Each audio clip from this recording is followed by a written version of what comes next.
L'un de nos frères a fait une rencontre profonde. Elle l'a amené à réaliser le plus grand péché qu'il ait jamais commis. Il a également rencontré des personnages tels que Johnny Carson et Al Capone, et a été le témoin direct de leur souffrance. Aujourd'hui, je lis son récit. Je m'appelle Michael Harris, j'ai 58 ans, je suis pompier à la retraite et je vis dans le Michigan. Ma foi en Jésus était solide comme le roc, mais le stress du travail et le chaos de la vie quotidienne la faisaient parfois glisser à l'arrière de mon esprit. L'été 2008 a tout changé. C'était au cours d'un service de surveillance, au Sleeping Bear d'une National Lakeshore. J'ai vécu une expérience qui m'a profondément ébranlé. Cela m'a forcé à faire face à un énorme péché de mon passé. Il s'agissait d'un profond regret lié à ma famille, d'un choix que je portais avec indécision et culpabilité. Ce que j'ai vécu m'a fait prendre conscience de la plus grosse erreur de ma vie, et j'ai su que je devais la réparer. C'était un après-midi de l'été 2008.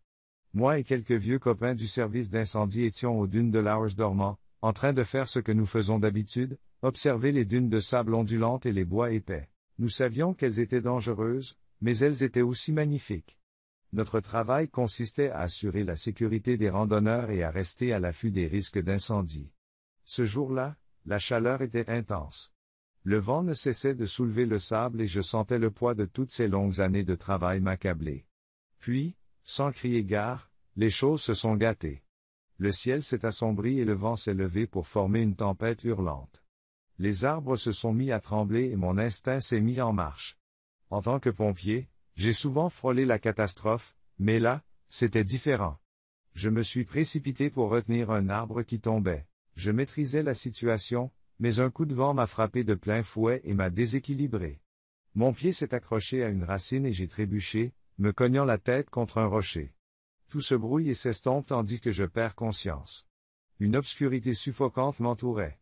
Elle était épaisse, comme un brouillard lourd et inquiétant. Dans cette obscurité, tous les cauchemars de mes années passées à lutter contre les incendies me sont revenus en mémoire. J'entendais le crépitement des flammes, les cris des personnes prises au piège, la terreur de tout cela se rejoint dans mon esprit. Lorsque j'ai ouvert les yeux, la première chose que j'ai vue, ce sont ces anges à moitié brûlés, tordus et déchus. Ils étaient comme des dieux de l'enfer, hantant l'endroit de leur présence. Leurs yeux brûlaient d'un chagrin et d'une douleur infinie, et leurs ailes étaient déchiquetées, carbonisées jusqu'à l'os.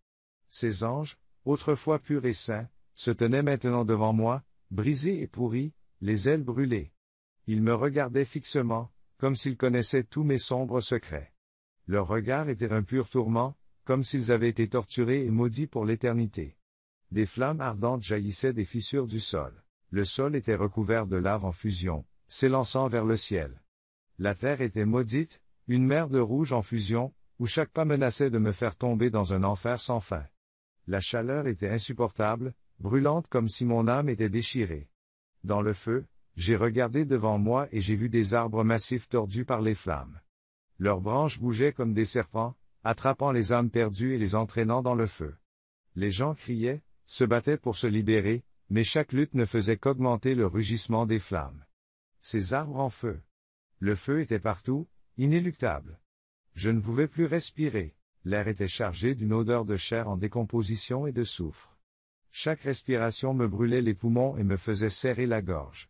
Cette odeur répugnante m'emplissait la tête, me rendant malade de peur et d'effroi. Cet endroit n'offrait aucun espoir. C'était une terre où les regrets vous étouffaient et où il n'y avait pas de salut en vue.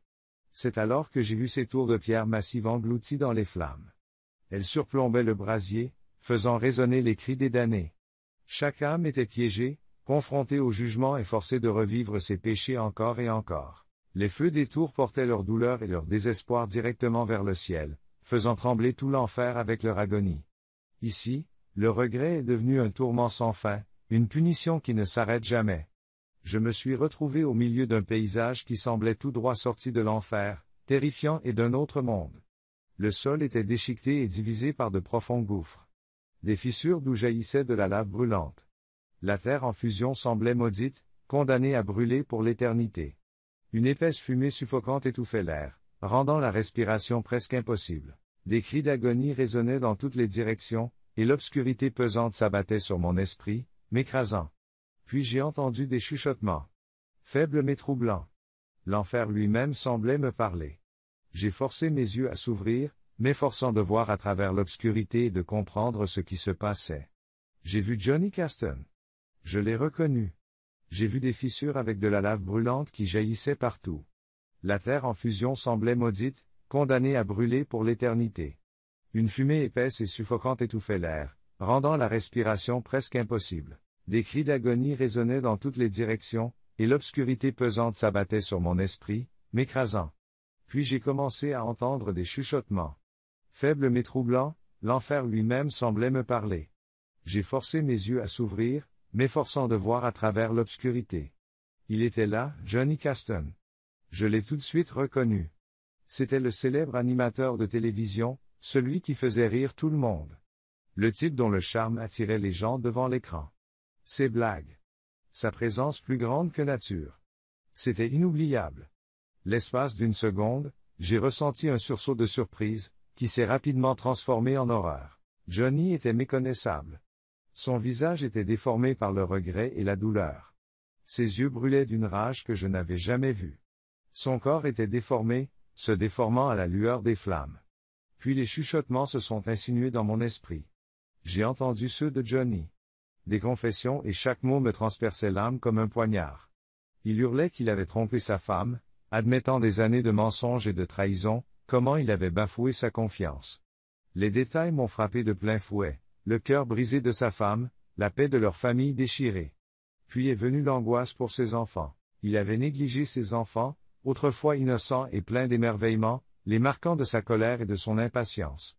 Les chuchotements racontaient chacun de ses torts, et je pouvais presque entendre la douleur de ses enfants. J'ai entendu les cris dans mes oreilles lorsqu'il a avoué s'être moqué de Dieu. J'ai senti un frisson me parcourir l'échine lorsqu'il s'est moqué de Dieu et de tout ce qui est sacré, rejetant les croyants avec un dédain arrogant. Il était convaincu d'être le centre de l'univers. Son orgueil l'avait rendu aveugle à la vérité. Enfin, il a admis que l'alcool avait détruit sa vie. Il a essayé de combler le vide que la célébrité et la fortune n'avaient pas réussi à combler. Il s'est noyé dans la boisson, s'enfonçant un peu plus dans les ténèbres à chaque gorgée. Sa famille, sa carrière, sa propre personne, tout a été détruit. Johnny. Les cris résonnaient sous le poids de ses péchés. Je l'ai vu se tordre de douleur, accablé par sa culpabilité. J'ai senti une lourde pierre s'installer dans mes tripes. Je ne pouvais pas réconcilier cet homme brisé avec le personnage joyeux et charismatique que j'avais admiré à la télévision. Mais le cauchemar ne s'est pas arrêté là. Les chuchotements se poursuivent. Mes yeux se sont portés sur un autre personnage, Al Capone, le tristement célèbre gangster. L'homme qui régnait autrefois sur la pègre et faisait régner la peur dans le cœur des villes subissait aujourd'hui un horrible châtiment. Cet homme autrefois puissant et impitoyable était attaché par des chaînes invisibles et impitoyables. Son corps était carbonisé, tordu et déformé. Les murmures résonnent à nouveau, énumérant les péchés sanglants de Capone. Son empire était fondé sur la violence et la cupidité, et dans son sillage, des vies innocentes ont été détruites. J'ai vu des images de son empire criminel, l'argent du sang, les vies perdues, la terreur qu'il avait déclenchée. Cet homme était autrefois si. Al Capone, autrefois chef impitoyable de la pègre, subit aujourd'hui un terrible châtiment. Son corps était carbonisé, tordu et déformé, et il était attaché par des chaînes invisibles.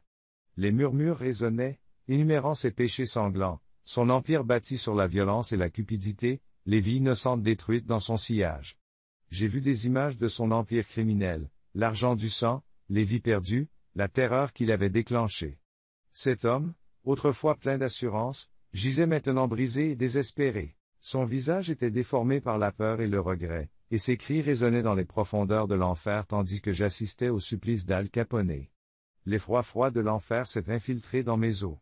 Ce spectacle m'a rappelé la vérité, le pouvoir et la domination n'étaient que de vaines illusions. Puis j'ai forcé mes yeux à s'ouvrir à nouveau. J'ai vu un visage familier mais déchirant. Michael Jackson, la légendaire pop star, l'icône qui a illuminé les scènes et captivé des millions de personnes avec sa musique. Il était prisonnier de ces ténèbres infernales. Son corps était englouti dans les flammes, se tordant à mesure que chaque accusation et chaque péché apportait de nouvelles vagues d'agonie. Le feu l'enveloppait, et à chaque vague brûlante, son visage exprimait une douleur et un regret plus profond. Le voir ainsi m'a profondément blessé.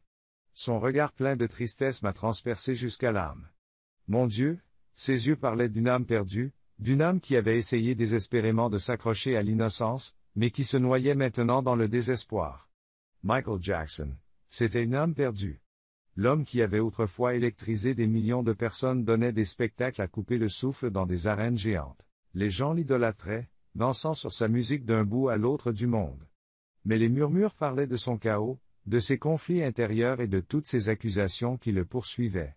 J'ai vu à quel point il était seul et brisé.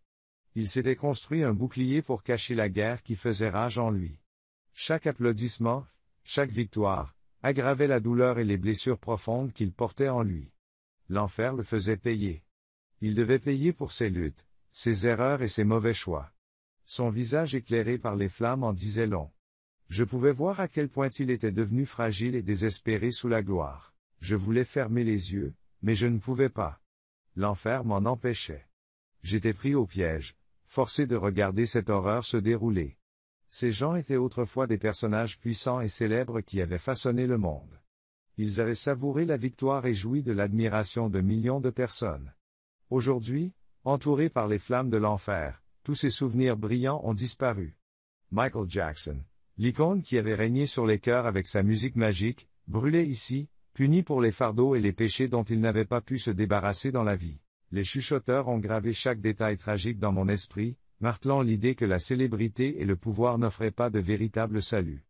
Il hurlait qu'on ne pouvait pas se cacher éternellement du poids de ses péchés. Les blessures qu'ils portaient en eux étaient maintenant mises à nu dans les flammes. Mon corps tremblait en voyant ces personnes autrefois vénérées se tordre. Je souffrais et j'étais rempli de regrets. J'ai ressenti une peur grandissante. Le message de l'enfer était clair, aucun succès, aucune victoire, aucune adoration ne pourrait jamais effacer les conséquences de vos péchés. Les cicatrices qu'ils portaient étaient maintenant ramenées à la surface, exposées dans le brasier. Alors que je gisais au plus profond de cet enfer, un rayon de lumière est apparu dans les ténèbres. Au début, il était faible, mais il est devenu de plus en plus fort et rayonnant. J'ai plissé les yeux, essayant de l'éviter parce que je n'étais pas prêt à faire face à la vérité qu'il apportait. Mais la lumière était implacable. Elle était là pour toucher les coins les plus sombres de mon cœur. J'ai entendu ma voix dans ma tête, claire et retentissante. Michael, dit la voix, souviens-toi. Et à ce moment-là, alors que l'enfer m'engloutissait à nouveau, mes péchés ont défilé dans mes yeux. J'avais presque envisagé le divorce et j'avais presque quitté ma famille. Je voyais tout cela si clairement, les yeux fatigués mais pleins d'espoir de ma femme, mes enfants qui désiraient ardemment passer du temps avec moi. Les souvenirs sont profonds. Le stress de mon travail, les peurs, l'anxiété, tout cela m'écrasait, me tentant d'abandonner ma famille. Dans mes moments de faiblesse, les ténèbres m'ont chuchoté, vis pour toi, laisse-les derrière toi. Dans ces moments-là, j'étais sur le point de céder aux mensonges. Mais à mesure que le faisceau de lumière se rapprochait, j'ai senti une étincelle d'espoir et la volonté de combattre les ténèbres. La voix apparut à nouveau, plus fort et plus clairement cette fois. Souvenez-vous de votre foi. Souvenez-vous de votre famille. Souvenez-vous de l'amour et du pardon de Jésus. Mon cœur a tremblé à ces mots. Jésus était au centre de ma foi. C'est lui qui m'avait apporté la paix, son amour, sa grâce. J'ai réalisé à quel point je m'étais égaré. Mais pouvait-il encore me pardonner? Alors que mes regrets tourbillonnaient autour de moi, cette lumière d'espoir m'enveloppait. Je vivais un conflit interne intense. Je devais faire face à mes erreurs et réaliser à quel point le divorce allait marquer ma famille et blesser mes enfants. Je voulais protéger ma famille, demander pardon et redécouvrir ma foi. Ce rayon de lumière m'a fait l'effet d'un salut. Il m'a donné la force de combattre l'obscurité, de surmonter ma peur et de retrouver l'espoir. Lorsque je suis revenu à moi, j'étais allongé au bord du lac. Mes amis criaient, leurs mains me secouaient pour me réveiller. Tout était flou. Lorsque j'ai ouvert les yeux, j'ai été frappé de plein fouet par la réalité de ce moment. Le ciel n'était plus un cauchemar, mais quelque chose en moi était encore mal à l'aise. L'enfer avait laissé une cicatrice dans mon âme.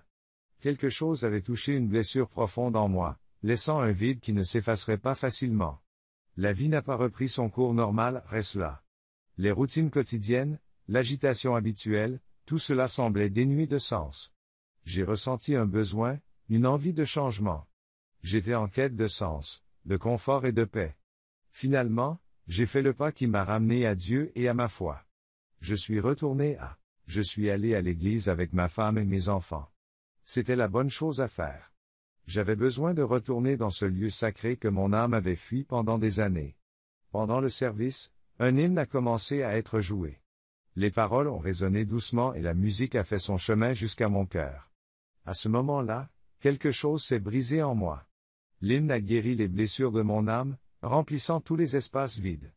J'ai fermé les yeux et j'ai laissé les mélodies m'envahir. Chaque note me rappelait la grâce, la paix que je croyais avoir perdue et ma foi. J'ai enlevé un poids de mon cœur. Tout ce que je croyais perdu à jamais me revenait à l'instant même. J'ai pris ma décision. Je m'accrocherai encore plus à Dieu, et je montrerai à ma famille plus d'amour et de reconnaissance. Même si le souvenir des horreurs de l'enfer me remplit de regrets et de peur, cette prise de conscience m'a guidé vers une nouvelle voie. Cette prise de conscience m'a guidé vers un nouveau chemin. J'ai changé de vie. J'ai passé plus de temps avec ma famille. Et j'ai renoué avec ma foi. J'ai eu l'impression d'avoir une seconde chance. Un chemin de rédemption que Dieu m'avait ouvert. Avant de partir, je veux partager une prière avec vous. Cher Dieu, je te remercie de m'avoir trouvé dans l'obscurité et d'avoir éclairé mon chemin. Tu m'as montré mes erreurs et tu m'as offert ton pardon. Tu as rempli mon âme de paix et tu m'as guidé sur un chemin rempli d'amour, de patience et de compassion. Je serai un protecteur de ma famille, un père qui la chérit et un fidèle serviteur. Tu m'apprendras à chérir chaque jour cette seconde chance que tu m'as donnée. Pardonne-moi et montre-moi le chemin. Que l'amour et les enseignements de Jésus éclairent mon chemin. Amen. Cette prière apportera un sentiment de paix et d'espoir à chacun d'entre nous.